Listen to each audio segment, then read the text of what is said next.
Today we'll build not one but two habitats for jaguars.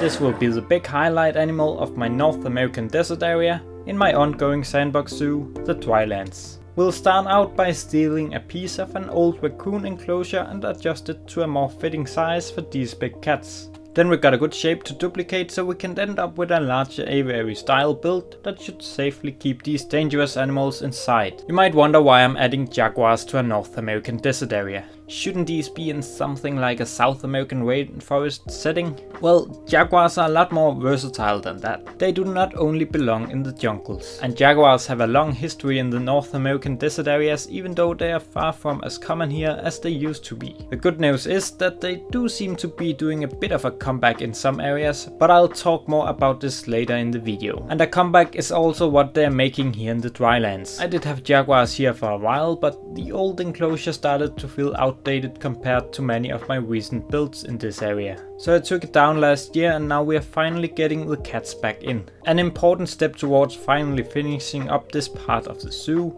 and just finishing the zoo overall.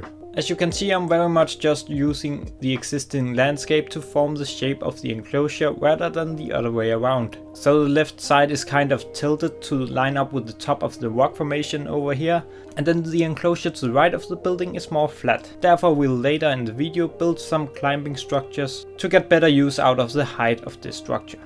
Here we are making a small viewing gallery where you'll be able to look through glass to break up all the mess a bit. This I'll be working a bit more on later. Often the roof of aviaries is the tricky part, but because of the rounded shape I went with here, this was quite easy to get done. And on the left side I let the rock formation work as a barrier. You might have noticed how the top of it is one of the goat climbing enrichment pieces or whatever they're called. I've used those quite a lot in this zoo. But here on the right side, the end of the aviary is standing a bit more out in the open. And since the structure is curved, filling this out with mesh pieces is not going to be a simple task. When working with mesh pieces in a non-square shape, you'll end up with some parts of the pieces poking out. Therefore you want something to hide these parts within. So you can now see I'm building a kind of frame alongside the beams on the edge of the structure.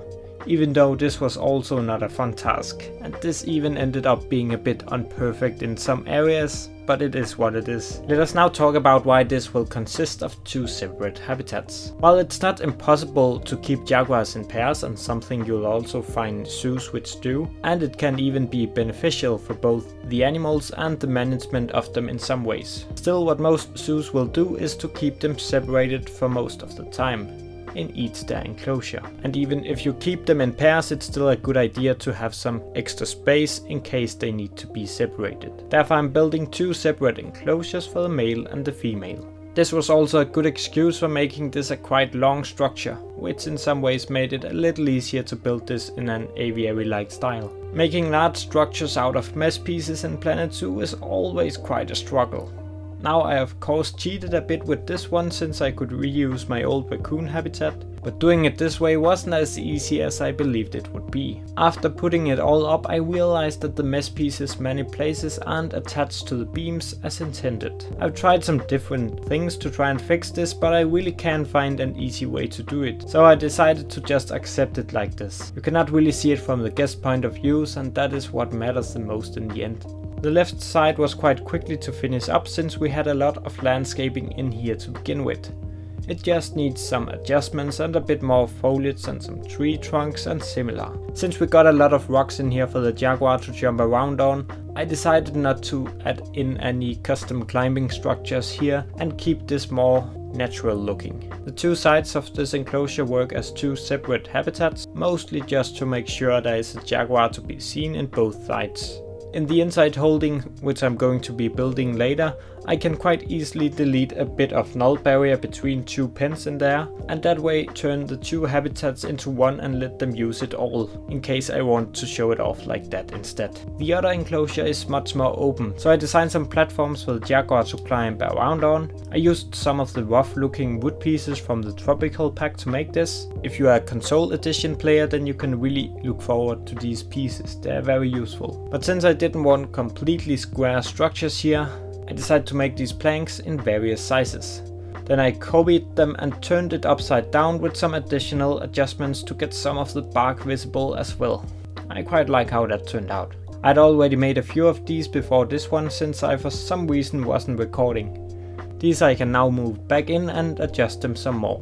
For the beams I used one of the Oceania Pack wooden poles and then I just added a few more pieces to them.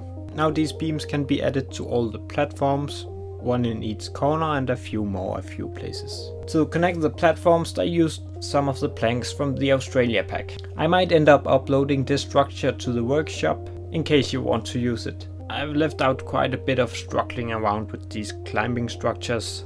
If you ever used climbing animals in Planet Zoo, you will know that it rarely goes as you first intended. Now we can see here that the Jaguar will actually use it after I've been fumbling around with all of this a bit. After putting up the climbing structures I also added a fake pool. It turned out that the level of terrain here wasn't very fitting for the water terrain tool, so the water surface would end up very low compared to the level of terrain I'm working with here, if that makes sense. Therefore I ended up using a fountain piece instead to get a little pool in here. A trick I have used before. It of course doesn't function, but I like how it looks. What is left now is mostly just some rocks and foliage, as well as an enrichment piece. I ended up putting one of these feeding poles into each of the two habitats, and they're decorated with some of the Oceania beams as well.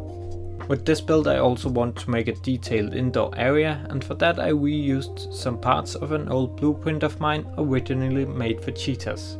But I think a lot of it works well for larger carnivores in general. So I basically just took out everything I feel like I could use over in the Jaguar stable as well. And then did some changes to some of it. But you can still find this blueprint up on the workshop. I did not want too big of a building here, so it's quite a simple indoor area. There would rarely be occasions where the Jaguars would have to stay indoor for longer periods anyway, so it's not important with a lot of room for them here.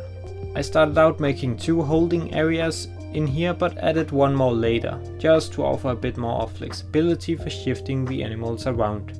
Then there's also a bit of staff area in here, but this I mostly ended up decorating without recording it. The rest of the video here will be me adding in some gates and buttons and security lines and everything I could come up with would make sense in here. And then I'll also decorate the facade a bit. I'll add a big custom door and some other stuff out in the front, as well as an extra barrier for the guests to not get too close to the fence directly into the Jaguars. But before we end the video we need to talk a bit more. We just need to talk a bit more about the Jaguars in the desert. Jaguars' preferred biomes are typically tropical and subtropical forest areas, as well as wetlands and similar, though they can also be found in other types of nature. In the Sonoran Desert area you'll find a population of 100 to 150 jaguars, which is what we are trying to show and tell about with the inclusion of them here in the North American desert area in the Drylands. Jaguars have been extinct in the US since the 60s, but they're slowly starting to cross the border from Mexico to the United States more and more often, where they have been spotted in Arizona and New Mexico, even quite recently. Also here it has, at least in some cases, been in some more arid areas. All of this we of course should put up some educational signs and stuff like that to teach our guests here in the Drylands about. But I'm really far behind with everything science related in this zoo, and I'm not quite sure how to deal with it at the moment, but I think I'll just finish up the area and then make a plan for how we get signs for all the animals here. And soon we can call this area done. There's some minor stuff I need to do. I'll see when I end up calling it completely finished, but it should be somewhat soon, if my attention doesn't end up going elsewhere. So I've done my best to keep in everything that should be somewhat interesting to watch me build here. And I also ended up adding in some more stuff after finishing it, including a larger viewing area. But in a moment there'll be a bit of a cinematic tour of everything, and we'll also just jump in and take a look of the indoor area here so you can see how I ended up decorating all of it. And I hope you want to give this video a like so more people will end up seeing it. And I hope you want to keep an eye out for the next episode here from the Drylands, because we're really close to being done with this North American area, and I've been working on this area for many years now actually. And then we can continue with the rest of the zoo after this. There shouldn't be a whole lot left. Thank you for stopping by, and I hope you want to check out some of my other videos, and I hope you want to subscribe to the channel.